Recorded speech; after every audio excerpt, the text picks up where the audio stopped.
There we go. Oh, that's a nice dark one. There's some bluegills. I'll let that last one go. This is more than enough fish for me. Okay, I got the camp set. I threw up a tarp here because it's been threatening to rain all morning. And actually it's supposed to a little bit later on. It is so hot and muggy. I wish it would rain. Anyway, I'm going to get a cup of pick-me-up. I'm going to have some espresso this morning. It's a very special kind, very special person gave it to me. So stick around for that. I'm going to work up some fish that I just caught, and we're going to have some lunch. Show it to you on a very special cook stove that I brought with me today. Hang around, this is going to be fun. Okay, it's time for that espresso I was telling you about. It's called Grind Double Espresso. Comes from Miss Donna from Dream Creations and Adventures. And it's got its own coffee booster in it, about 21% of it, it says. So let's get started with that. And you just take that out. I've had a little nip. Wow! We're just going to put that right in there. Let's put the whole thing. Thank you, Miss Donna. And just to make Carolina Chris happy, we're just going to go cold water today. Because it's a hot one out here. I've fixed me up a new cup. There we go. I was out doing a little shopping this past week. You know, thrifting. And I never find anything. I'm just looking and I'm just going around so fast. Woo. And my wife was with me and she goes, "Hey, how about that little stainless cup right there?" I went, "Oh, that's really nice. You know, it'd be even nicer if it had my logo on it." So, that's what we got. That's nice. Thank you, Miss Donna. Mr. Winkleman, a couple of weeks ago, you had coffee with Cody and you used a stove like this. I thought maybe I could add a little something to what you had to say about it.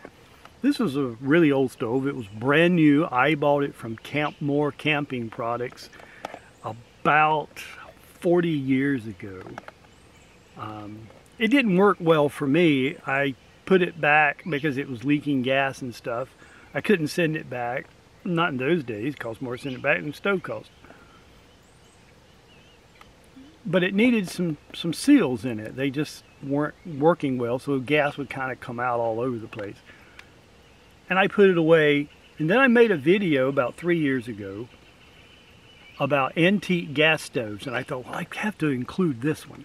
So I pulled it apart, put some new rings in it, and that sealed it up. That seemed to fix it just fine. So I'm going to use this today to cook my fish on. I'll show you gassing it up and everything and how this one works. It's a cool little stove. You're right. It's really neat. So it's a portable infrared gas stove.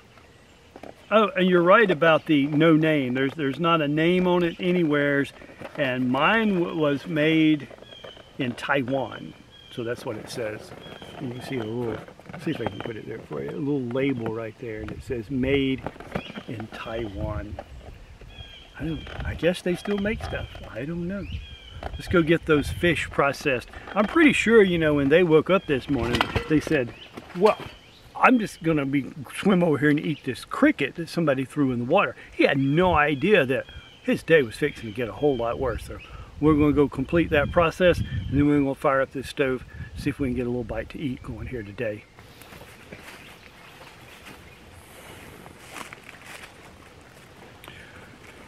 Today, to clean up with, I'm gonna use my Marho Bushmaster little stubby knife.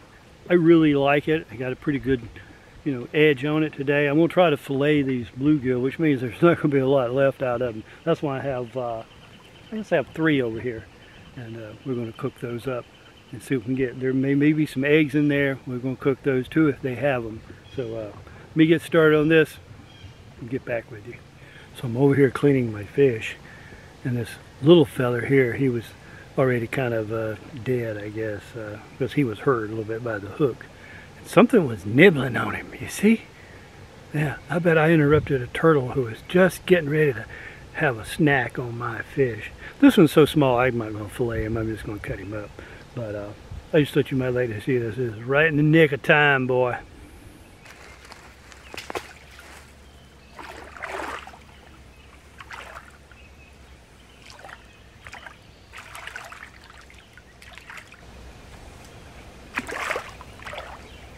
If I can find some clean water.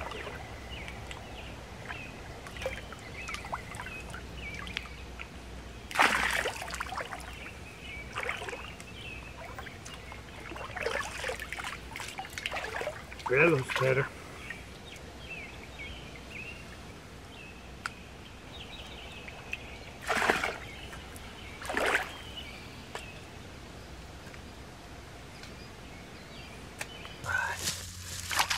I gotta wash it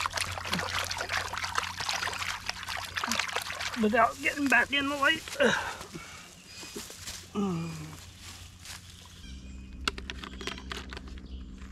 Just a little.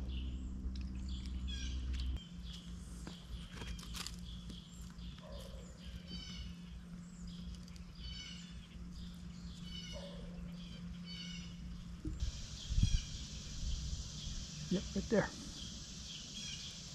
Always check.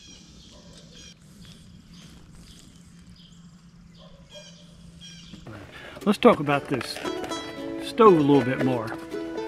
This is part of the in workings, internal. There's a tank right here that holds the butane fluid, and it's really just a little stem and a valve right there, and it has a piezo igniter, which actually works quite well. So I'm gonna put the top back on it, and then we're gonna fill it up. Now there's two different types of fuel that most people use. One is this butane fuel. You can use it in many of the camp stoves that you use when you're car camping or wherever. You know, it's real popular. It's butane, and they call it an explosion-proof can. It's really safe to use. Has a little metal top on it, looks like that, a little stem right in the middle, and a little divot right here to keep it aligned properly. Now that works.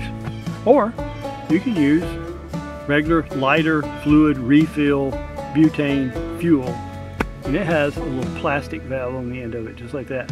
That works as well. I'm gonna go ahead and put some of that in it too, I think.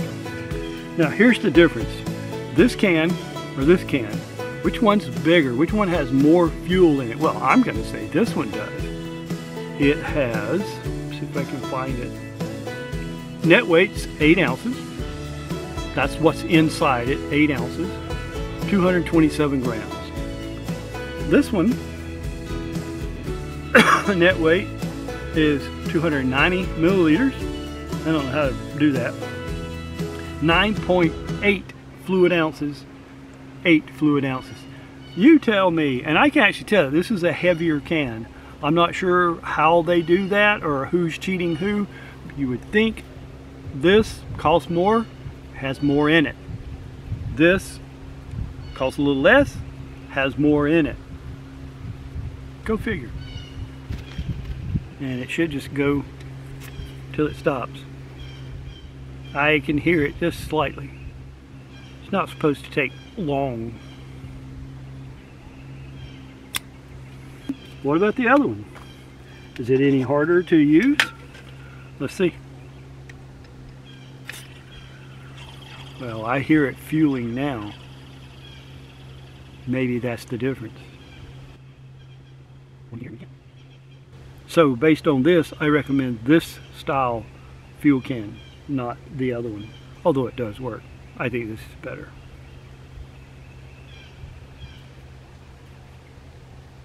And that's it. Okay. A little bit of, sprinkle this with some salt.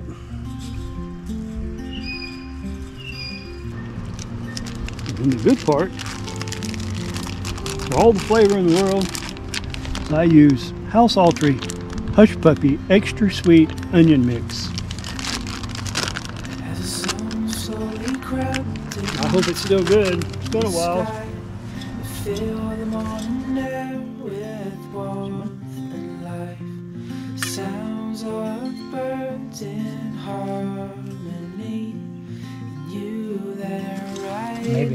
this for something else.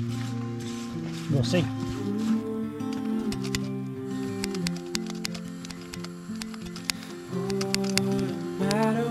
Okay. Oh, there it is. It just took a moment. Get the water out of it. Through all the storms and by your side. Through days of warmth and by your side. The stars and the moon and the nighttime sky. And by your side.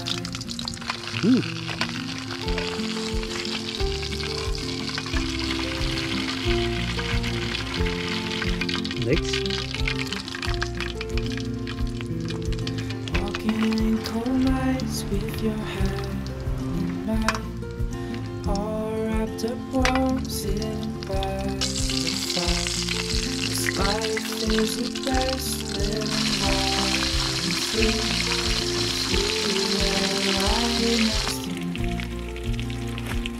And what kind of flame do we have? Oh, you can't even see it.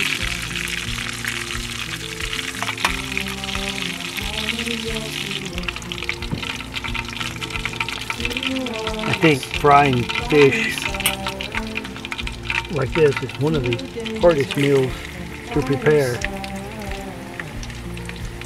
Notice that I dropped it in to let it go that way. And there we're up. Turn it up some more. Some of you might recognize this. I love to carry a can of rain. It's just another can of water actually. And I wouldn't mind having another cup of coffee. I can hear the fish singing in the pan.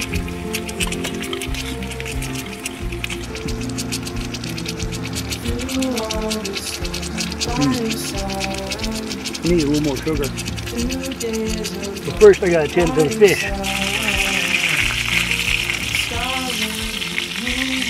Uh-oh. Uh-oh. You know, I turned it up a little bit. We got busy making coffee.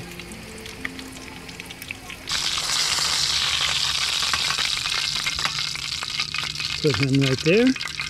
And just if, I don't know if this is going to work, let's try to get a hush puppy in there. What do you think? Might have to turn it down a touch. 1, 2, maybe 3. What do you think? That's it then. Got my crunchies.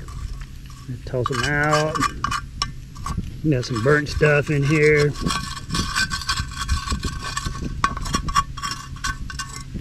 Get those out of there.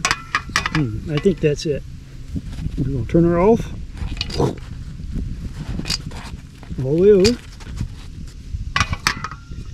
Okay, so I got some country style hush puppies right here. That one looks pretty good actually.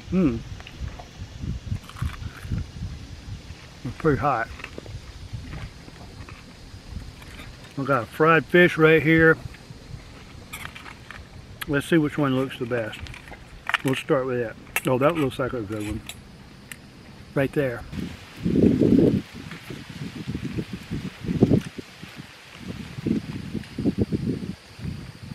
That's really good.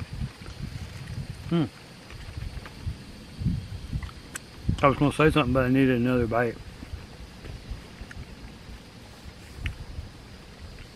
If you've never had fresh fish that's like still alive and you can cut their head off and you cook them, they're like the best. Try this mushroom.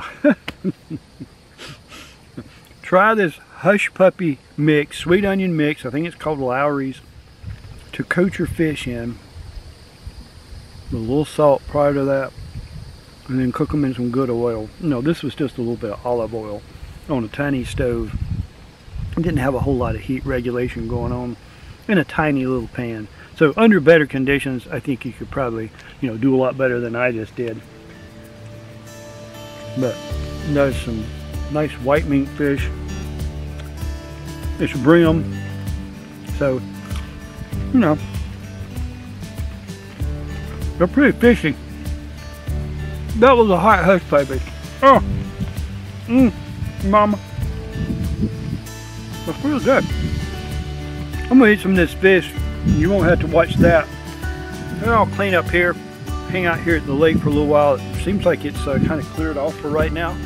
Nice breeze coming through. Absolutely gorgeous afternoon. Temperature couldn't be any better. You know, we picked up this breeze and it's perfect. But I am prepared for rain if it should come back. So this is Mike from Mike's Wild World. I hope you enjoyed that about the butane stove and about how old it is. And you know, it's an antique for sure, and it cooked just fine. I don't have any issues with that. It fueled up fine. The food's good, the fishing was good, the weather's good. Hey, and y'all pretty good too. It's nice to know all you people. I appreciate you watching. This is Mike from Mike's Wild World. I'll see you next time. Thanks.